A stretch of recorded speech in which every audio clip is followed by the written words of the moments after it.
Hi everyone, it's Miss Kelly from the Wakanda Area Library.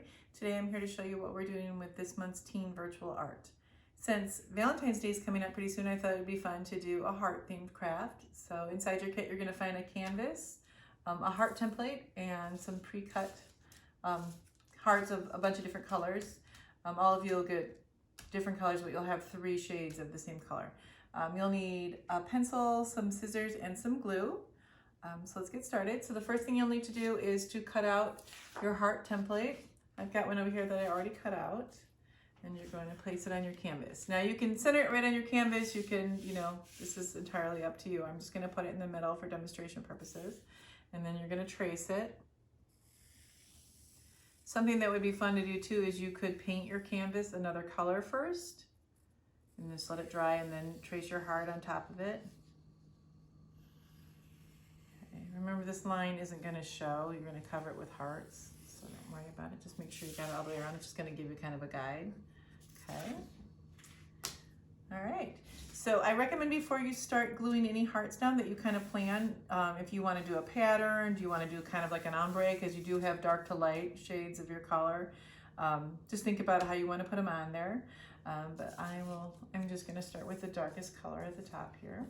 So you're going to start by folding these in half. You don't have to fold them in half really crisply, like if you go like this and get a really tight fold. If you kind of just fold them a little bit soft like that, you get a little bit wider spine on the back of the heart, because that's where we're going to put the glue. So if you kind of just fold them in half, touch them, and give it a little bit of a press, you'll still have a nice wider spot. So I'm using tacky glue. Hot glue will work really well too. Actually, hot glue is a lot faster. One of the things you're going to have to do with this is you do kind of need to hold it in position until the glue is dry.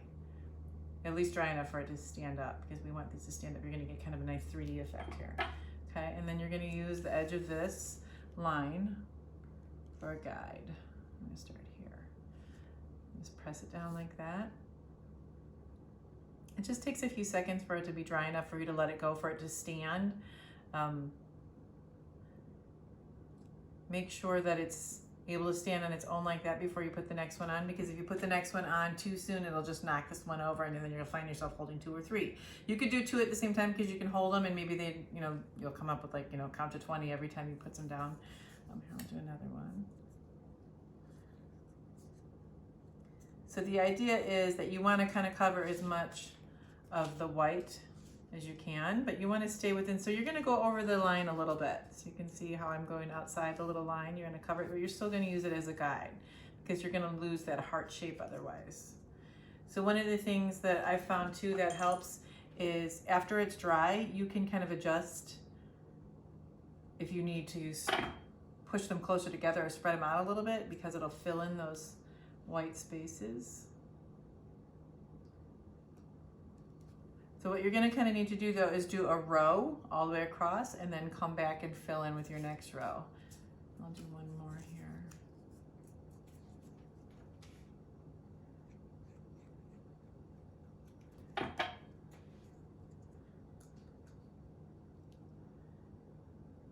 You can already see I'm kind of going down a little bit. It really helps actually looking from this way. If you do it the way I am, I'm looking at the edge of the heart. If you've got it turned around, it's kind of hard to see the line, so this way is kind of nice. But I've done this several times. I find it's really a lot easier. You need to start at the top of the heart. Oops, let me squeeze this one a little more. You need to start at the top and work your way down. Otherwise, you won't be able to get them to overlap. You'll have a lot of gaps showing. But if you are concerned about that, you could always paint or color this behind this. Like I could have painted this blue or colored this blue in case any white, if you don't want any white to show at all, you could do that.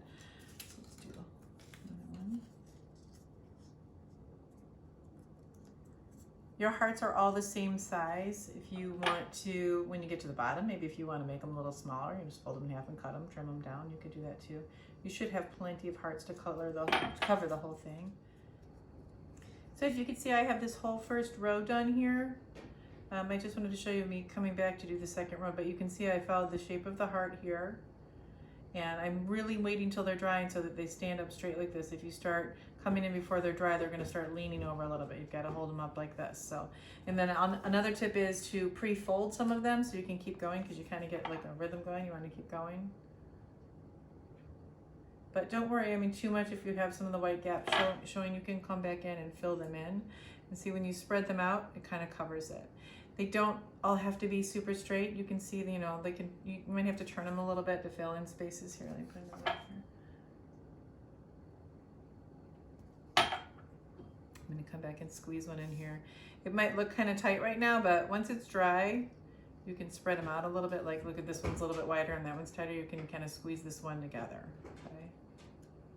But have fun, just experiment with, you know, covering these areas and how to fill these little spots in. You can stay really straight like this going all the way down, or kind of angle in. Next canvas. So I did a couple fun things that you can do. I painted my whole canvas first, let it get really dry first, and then I used a white crayon to trace my heart template on here so I could still see it on the black. I don't know if you can tell under there. But you can see this is really firm. It's really, really dry. I added a word, and then I trimmed down a couple of my hearts and put a couple up here like they're floating away. You know, I thought that was kind of fun to do. I really enjoy the 3D effect you get, but you also could decide it if you wanted. You could, let me bring this one back over here. You could do kind of a scale effect, so it looks like scales if you colored it all like this. Keep going down and cover them that way. It's entirely up to you. I think the 3D is really fun though, but I really want you guys to, you know, use your imagination. Maybe, like I said, maybe paint this, add some words. I hope you have fun. Send me pictures of your finished project. Keep an eye out for next month's Virtual Teen Art. Bye now.